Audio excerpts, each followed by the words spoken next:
Welcome everyone. मेरा नाम है देवेश और आज हम सॉल्व करेंगे एक्सरसाइज 6.2 का क्वेश्चन नंबर 16। यहाँ पे हमारे पास कुछ एमसीक्यूज है। In case of compound interest the rate of compound interest per annum is equal, unequal, both equal और unequal and none of these. तो कंपाउंड इंटरेस्ट के केस में हमारा रेट क्या होता है? बोथ इक्वल एंड अनइक्वल, क्योंकि यहाँ पे हमारे पास कंपाउंड इंटरेस्ट के केस में अमाउंट निकालने का दो फॉर्मूला होता है। एक होता है amount equals to P 1+r/100 to the power n। ये वाला हम कब यूज करते हैं? जब रेट हमारा हर साल में सेम होता है। एंड जो एक और है वो है amount equals to P 1+r1/100 into 1+r2/100 into 1+r3/100 dot dot dot dot dot. And ये वाला कब यूज करते हैं? जब हर साल का हमारा रेट डिफरेंट होता है, इसलिए R1, R2, R3। तो कंपाउंड इंटरेस्ट केस में जो हमारा रेट होता है वो इक्वल भी हो सकता है एंड अनइक्वल भी हो सकता है। In case of compound interest principal remains unchanged each year. Principal changes in each year. Principal may be equal or unequal in each year. None of these. तो कंपाउंड इंटरेस्ट के case में principal क्या होता है?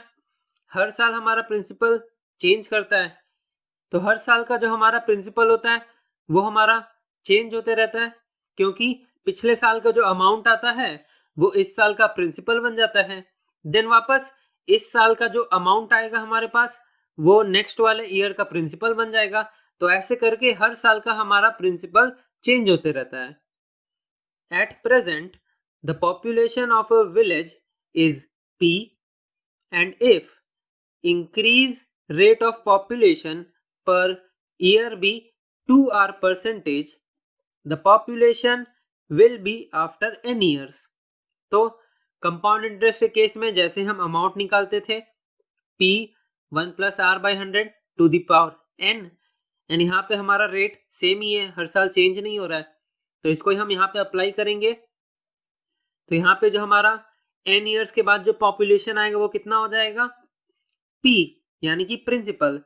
तो इस case में जो प्रिंसिपल होता है वो हमारा होता है प्रेजेंट पॉपुलेशन। तो P क्या हो जाएगा हमारा यहाँ पे?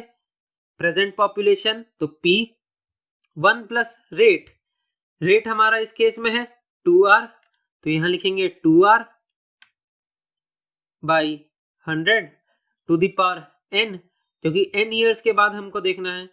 तो 2 1 जा 2 50 जा, तो ये हमारा कौन सा हो जाएगा? P 1+r/50 to the power n। तो बी नंबर।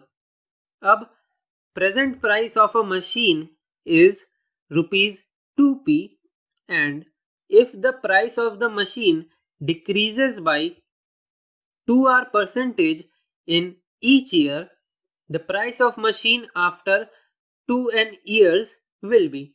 तो इस क्वेश्चन में हमारा जो प्राइस है वो हर साल डिक्रीज हो रहा है। ध्यान से देखिए, डिक्रीज हो रहा है हर साल। तो कंपाउंड इंटरेस्ट के केस में तो हमारा हर साल इंटरेस्ट इंक्रीज होता जाता था, यानी यहाँ पे डिक्रीज हो रहा है। तो यहाँ पे प्लस की जगह हमारा आ जाएगा माइनस। तो ये कितना हो जाएगा हमारा? P 1-r/100 to the power n। अब P क्या होता है? P हमारा इस केस में हो जाएगा प्रेजेंट प्राइस। तो प्रेजेंट प्राइस कितना है हमारा? 2p, तो यहाँ लिखेंगे हम 2p 1-r, रेट कितना दिया है हमारा? 2r, ये 2r के रेट से डिक्रीज हो रहा है by 100 to the power time कितना दिया हमको? 2n, तो यहाँ पे आ जाएगा हमारा 2n। अब 2 1 जा 2 50 जा, तो ये आ जाएगा हमारे पास 2p 1-r/50 to the power 2n। तो ये कौन सा ऑप्शन हो जाएगा? D, 2p 1-r/50 to the power 2n।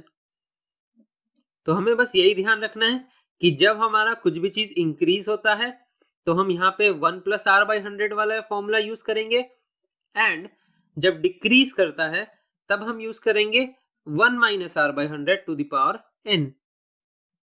अब नेक्स्ट है हमारा a person deposited ₹100 in a bank and got the amount ₹121 for 2 years. The rate of compound interest per annum is। तो हमें पता है कि अमाउंट का फॉर्मूला होता है P 1 plus R by 100 to the power n and n होता है हमारा नंबर ऑफ ईयर्स। तो इस केस में अमाउंट कितना मिला हमें वापस 121। तो 121 इक्वल्स टू कितना अमाउंट जमा कराया था प्रिंसिपल यानी कि 100 1 plus R by 100 to the power n। Number of years कितना है हमारा 2 ईयर्स तो 2 और 100 को क्रॉस मल्टीप्लाई करके हम यहाँ नीचे भेज देंगे तो ये हो जाएगा 121 by 100 equals to 1 plus R by 100 का होल स्क्वायर। अब किसी ना किसी तरीके से यहाँ पे भी हम स्क्वायर लाने की कोशिश करेंगे और हमें पता है 11 इंटू 11 होता है 121। तो ये 11 का स्क्वायर बाई 10 का स्क्वायर, 10 का स्क्वायर हो जाएगा हमारा 10 इंटू 10 तो ये हो जाएगा 100। तो 10 का whole square equals to 1 plus R by 100 का होल स्क्वायर। अब देखिए इक्वल्स टू के लेफ्ट साइड भी हमारा स्क्वायर में आ गया एंड राइट साइड भी स्क्वायर में आ गया। तो अब क्योंकि दोनों के पावर इक्वल हैं तो हम बोल सकते हैं कि ये दोनों भी इक्वल हैं। तो ये हो जाएगा 11 by 10 equals to 1 plus R by 100 और 1 को हम इक्वल्स टू के लेफ्ट साइड लेके आ जाएंगे तो ये -1 हो जाएगा। तो 11 by 10 -1 equals to R by 100 और 11 बाई 10 -1 तो हो जाएगा 11 minus 10 into 1 10 by 10 equals to R by 100। तो क्या होगा 11 माइनस 10 तो ये हो जाएगा 1 by 10 equals to R by 100 और 100 को क्रॉस मल्टीप्लाई करके यहाँ ऊपर भेज देंगे तो 100 इंटू 1 ये हो जाएगा 100 बाई 10 इक्वल्स टू आर। तो ये जीरो कैंसिल आउट। रेट कितना आ जाएगा हमारा 10। तो यहाँ पे रेट हो जाएगा हमारा 10%। तो इस क्वेश्चन में हमें यही ध्यान रखना है कि अमाउंट निकालने का फॉर्मूला क्या होता है, देन उसमें अगर हम सब कुछ पुट कर देंगे तो सिंपली बस फिर आर का वैल्यू फाइंड आउट करना है। अब यहाँ पे नेक्स्ट है हमारा लेट अस राइट ट्रू और false for the following statements. Compound interest will be always less than simple interest for some money at fixed rate of interest for fixed time. तो इसमें हमें बोल रहा है कि जो कंपाउंड इंटरेस्ट है वो हमेशा सिंपल इंटरेस्ट से कम होगा फॉर फिक्स्ड रेट यानी कि रेट भी हमारा सेम है एंड टाइम भी अगर हमारा फिक्स्ड कर देंगे तो कंपाउंड इंटरेस्ट हमारा सिंपल इंटरेस्ट से कम होगा। पर ऐसा गलत है, कंपाउंड इंटरेस्ट हमेशा हमारा सिंपल इंटरेस्ट से ज्यादा होता है क्योंकि कंपाउंड इंटरेस्ट के केस में हमारा जो प्रिंसिपल होता है वो हर साल चेंज होता जाता है। तो ये हमारा फॉल्स हो जाएगा। अब इन case of compound interest, interest is to be added to principal at the fixed time interval, that is the amount of principal increases continuously। तो ये हमारा करेक्ट लिखा है क्योंकि प्रिंसिपल हमारा कंपाउंड इंटरेस्ट के केस में हर साल चेंज होते रहता है। सपोज हमारे पास एक प्रिंसिपल था P एंड एक साल बाद वो प्रिंसिपल P से अमाउंट आ गया हमारा A।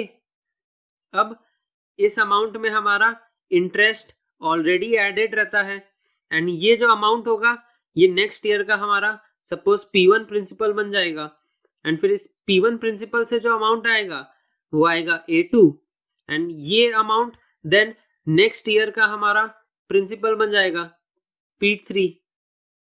तो कंपाउंड इंटरेस्ट के केस में हमारा जो प्रिंसिपल होता है वो हर साल इंक्रीज करता जाता है। तो बस आप यही याद रखिए कि प्रिंसिपल हमारा हर साल इंक्रीज होता जाता है क्योंकि इंटरेस्ट भी उसमें ईयर आफ्टर ईयर ऐड होता जाता है। तो ये हो जाएगा हमारा ट्रू। अब नेक्स्ट है हमारा fill in the blanks. The compound interest and simple interest for 1 year at the fixed rate of interest on fixed sum of money are। तो जो compound interest and simple interest होता है वो हमारा 1 साल का कैसा होता है? 1 साल का कंपाउंड इंटरेस्ट सिंपल इंटरेस्ट हमारा दोनों ही सेम होता है, क्योंकि अभी तक हम सिर्फ 1 साल का कैलकुलेट किए हैं, तो ये आ जाएगा इक्वल। पर जब नेक्स्ट ईयर का हम compound interest and simple interest calculate करना चालू करेंगे तो सिंपल इंटरेस्ट के केस में तो हमारा प्रिंसिपल चेंज नहीं होता है, पर कंपाउंड इंटरेस्ट के केस में हमारा जो नया प्रिंसिपल आ जाएगा वो हो जाएगा हमारा पुराना प्रिंसिपल प्लस उस 1 साल का जो इंटरेस्ट आया था वो भी उस पुराने प्रिंसिपल पे ऐड हो जाता है एंड वो बन जाता है हमारा नेक्स्ट ईयर का प्रिंसिपल। तो नेक्स्ट ईयर से कंपाउंड इंटरेस्ट हमारा सिंपल इंटरेस्ट से ज्यादा होने लग जाएगा। If some things are increased by fixed rate with respect to time, that is dash of growth। इसका मतलब कि कुछ चीजें एक फिक्स्ड रेट यानी कि उस चीजों के बढ़ने का जो रेट है वो हर साल फिक्स्ड है, यानी कि ऐसे नहीं कि एक साल 10% बढ़ा तो दूसरे साल 12%। हर साल वो 10% से ही बढ़ेगा या फिर हर साल 12% से ही बढ़ेगा। उसका रेट फिक्स्ड है एंड उसका टाइम भी फिक्स्ड है। तो ऐसे ग्रोथ को हम क्या बोलते हैं? इसको हम बोलते हैं यूनिफॉर्म रेट ऑफ ग्रोथ, यानी कि जो ग्रोथ है वो हमारा यूनिफॉर्म हो रहा है, यानी हर साल में कुछ उतना ही परसेंट ग्रोथ हो रहा है। If some things are decreased by fixed rate with respect to time, That is uniform rate of dash. तो इसमें हमारा कुछ सामान हर साल फिक्स्ड रेट यानी कि सेम रेट में हर साल डिक्रीज हो रहा है, तो इसको हम बोलते हैं यूनिफॉर्म रेट ऑफ डिक्रीज, क्योंकि हर साल वो डिक्रीज हो रहा है एंड यहाँ पे वो हर साल इंक्रीज हो रहा है, तो uniform rate of growth. And इस केस में हर साल डिक्रीज हो रहा है तो uniform rate of decrease. And इसमें भी ऐसा नहीं है कि एक साल 5% डिक्रीज किया एंड एक साल 4% डिक्रीज किया, हर साल हमारा सेम परसेंट ही डिक्रीज कर रहा है, इसलिए यूनिफॉर्म आता है।